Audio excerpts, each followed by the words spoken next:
night. She said to me, hissing the words between her clenched teeth, "Holly, prepare thyself to look into the mouth of hell. I desired to spare them if I could, I swear it. But my heart bids me be bold, to put off human pity, and use all my secret might if I would see Leo living. Holly, I tell thee, they are about to murder him."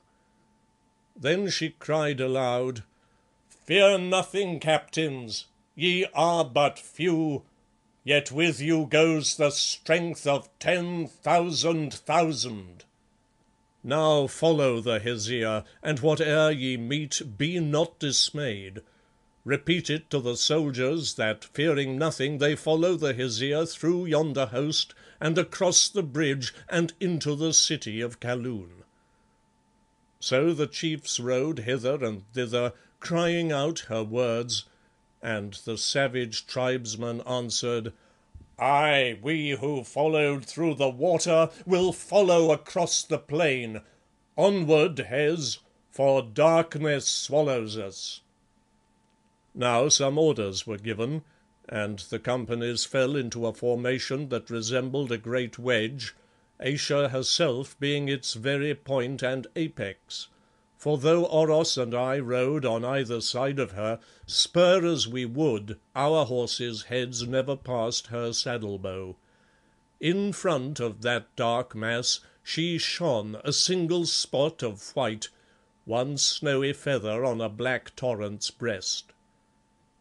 A screaming bugle note, and, like giant arms from the shelter of some groves of poplar trees, curved horns of cavalry shot out to surround us, while the broad bosom of the opposing army, shimmering with spears, rolled forward as a wave rolls, crowned with sunlit foam, and behind it, line upon line, uncountable, lay a surging sea of men. Our end was near. We were lost, or so it seemed.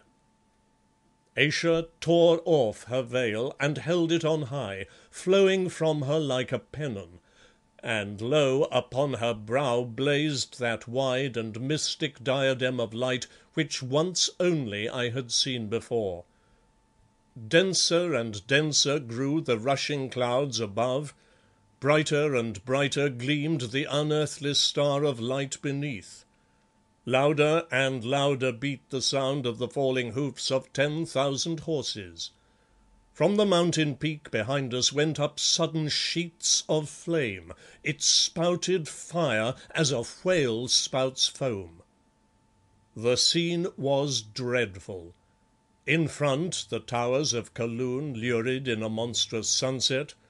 Above, a gloom as of an eclipse. Around, the darkling sunburnt plain. On it Atene's advancing army, and our rushing wedge of horsemen, destined, it would appear, to inevitable doom. Ayesha let fall her rein. She tossed her arms, waving the torn white veil, as though it were a signal cast to heaven.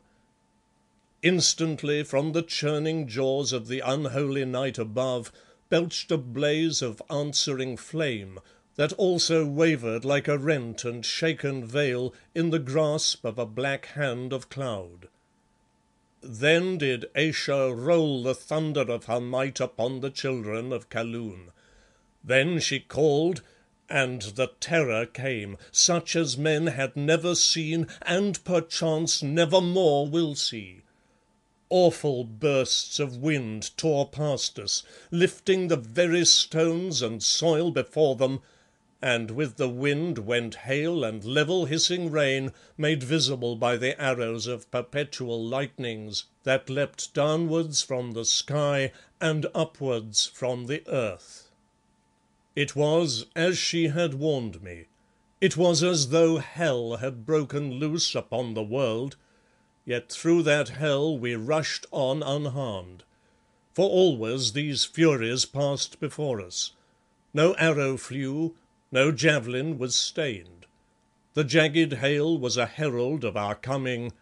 The levens that smote and stabbed were our sword and spear, while ever the hurricane roared and screamed with a million separate voices which blended to one yell of sound, hideous and indescribable. As for the hosts about us, they melted and were gone.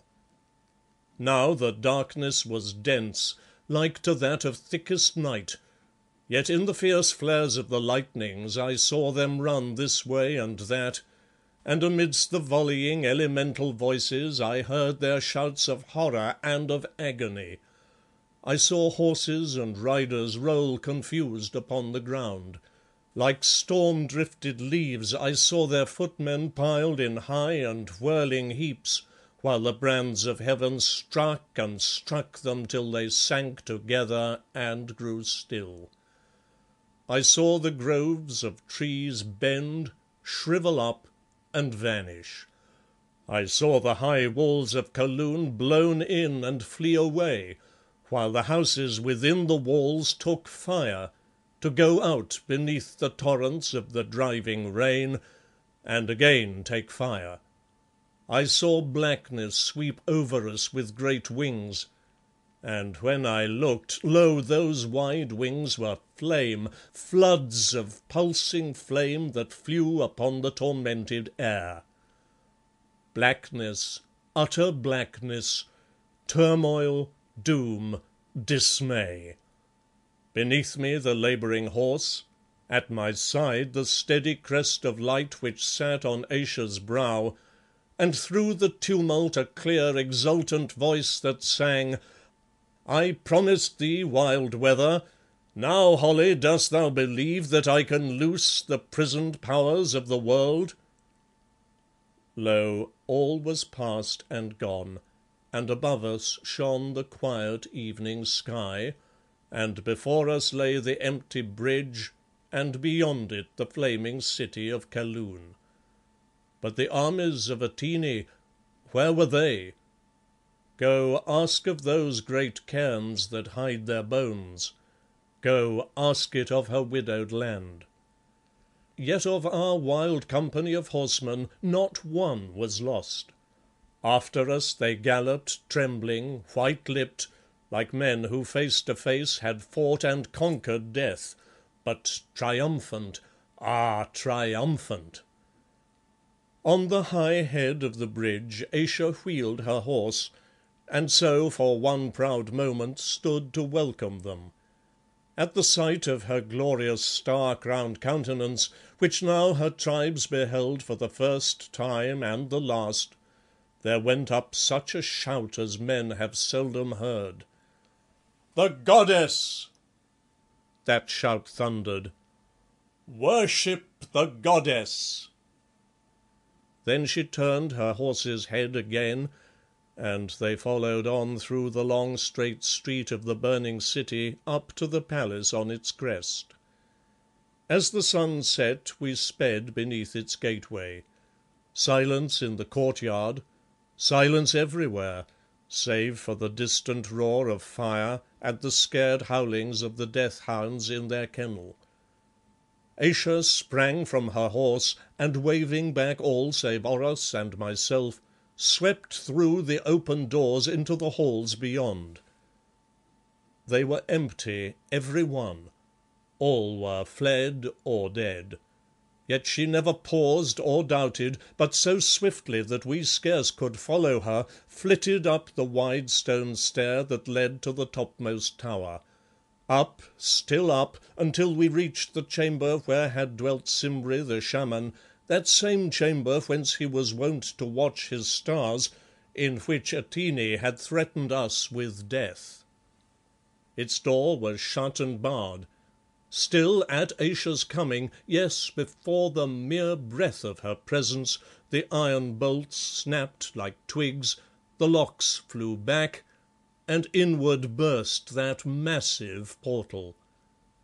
Now we were within the lamplit chamber, and this is what we saw.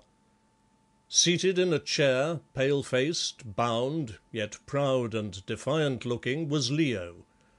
Over him, a dagger in his withered hand, yes, about to strike, in the very act, stood the old shaman,